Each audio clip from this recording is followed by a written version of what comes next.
Good evening all, जय जगन्नाथ। तो आज का लेक्चर हम लोग देखेंगे सीएसएफ एनालिसिस। ठीक है, सीएसएफ क्या होता है, उसको कैसे हम लोग कलेक्शन करते हैं और क्यों टेस्ट करते हैं। तो पहले देखो व्हाट इज सीएसएफ। सीएसएफ क्या होता है ना, CSF stand for the cerebrospinal fluid. उसका फुल फॉर्म क्या होता है, सेरेब्रोस्पाइनल फ्लूइड, जो कि clear colourless fluid surrounding the brain and spinal curve. Cerebrospinal मतलब पता चल रहा है ना, एक ब्रेन होता है और एक स्पाइनल कर्व होता है। तो सीएसएफ एक क्लियर कलरलेस फ्लूइड होता है जो कि brain and spinal cord surrounding में वो फ्लो करता है continuously, and it protect the central nervous system. Brain and spinal cord को प्रोटेक्ट करता है। ठीक है, उसका फंक्शन देखो। Cushions brain and spinal cord, supply nutrients, remove waste product, maintain cranial pressure balance. ये सारे उसका सीएसएफ का फंक्शन होता है। तो formation of CSF, cerebrospinal fluid कहाँ से फॉर्मेशन होता है? The CSF is mainly formed by the choroid plexus. Choroid plexus क्या होता है? Like network of capillary that present in the ventricles of the brain. Brain का जो ventricles होता है वो ventricles में network of capillaries. Capillaries का एक network होता है जिसको हम लोग क्या बोलते हैं, choroid plexus. ठीक है, तो about 70 to 80% of CSF is produced by the choroid plexus. बाकी जो रिमेनिंग रहेगा 70 to 80% किससे प्रोड्यूस होगा? Coral plexus. रिमेनिंग जितना बच गया 20% वो कहाँ से प्रोडक्शन होता है? From the brain tissue and lining of the ventricles. तो सीएसएफ इज प्रोड्यूस, कैसा प्रोडक्ट प्रोड्यूस होता है? थर्ड वेंट्रिकल से प्रोड्यूस हो रहा है, कोरल प्लेक्सस से। लेकिन कहाँ से प्रोड्यूस हो रहा है ना, जो ब्लड प्लाज्मा होता है वो ब्लड प्लाज्मा का फिल्ट्रेशन एंड सिक्रेशन होके जो क्लियर फ्लूइड आता है उसको हम लोग क्या बोलते हैं, सीएसएफ। ठीक है, through the specialised cells of the कोरल प्लेक्सस। कोरल प्लेक्सस पे स्पेशलाइज्ड सेल होता है जो कि ब्लड प्लाज्मा को फिल्ट्रेशन सिक्रेशन करके एक क्लियर कलरलेस फ्लूइड को प्रोड्यूस करता है। अप्रोक्सीमेटली कितना प्रोड्यूस होता है? 500 ml for daily. Daily basis में 500 ml वो सीक्रेट होता है, बट ओनली अबाउट 150 ml ही वो सीक्रेट होता है, मतलब सर्कुलेशन में आता है। ठीक है, तो कलेक्शन ऑफ सीएसएफ कैसे कलेक्शन करते हैं?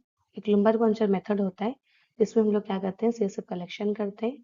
तो needle inserted between the lumbar vertebra. Lumbar puncture मतलब लुम्बर वर्टिब्रा से हम लोग कलेक्शन करेंगे, क्योंकि सीएसएफ फ्लूइड हमारा स्पाइनल स्पाइनल कट से फ्लो हो रहा है ना। तो स्पाइनल कट से फ्लो हो रहा है तो हम लोग वर्टिब्रल कॉलम के अंदर ही तो हमारा स्पाइनल कट है।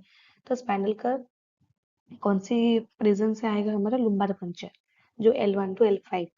तो needle inserted between the lumbar vertebra, usually from the L3 to L4 with L4 to L5। उसका बीच में needle को क्या करेंगे, इंसर्ट करेंगे। देखो, एंड उसका पोजीशनिंग देन जितना अमाउंट चाहिए उतना अमाउंट हम लोग क्या करेंगे, कलेक्शन करेंगे। तो पोजीशनिंग क्या रहेगा? देखो, आइदर सिटिंग पोजीशन नहीं तो लाइंग पोजीशन कलेक्शन करने के टाइम में।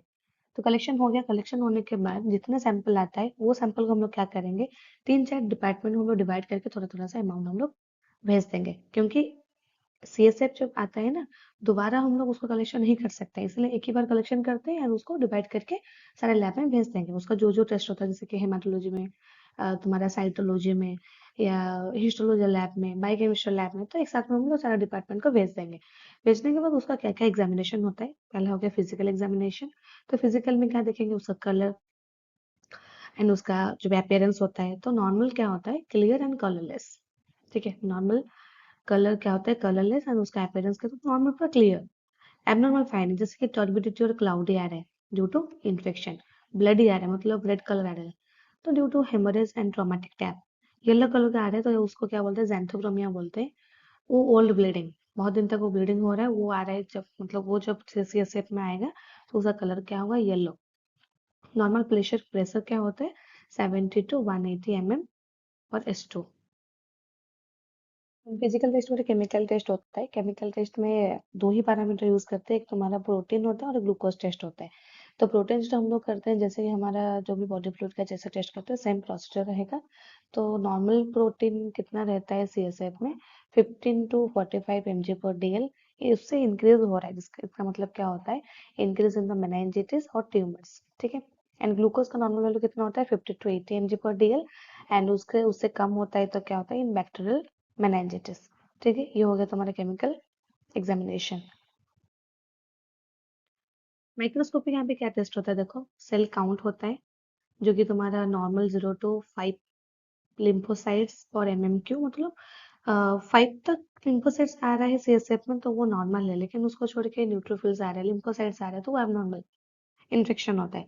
न्यूट्रोफिल्स आता है तो हम सोचेंगे बैक्टीरियल इन्फेक्शन।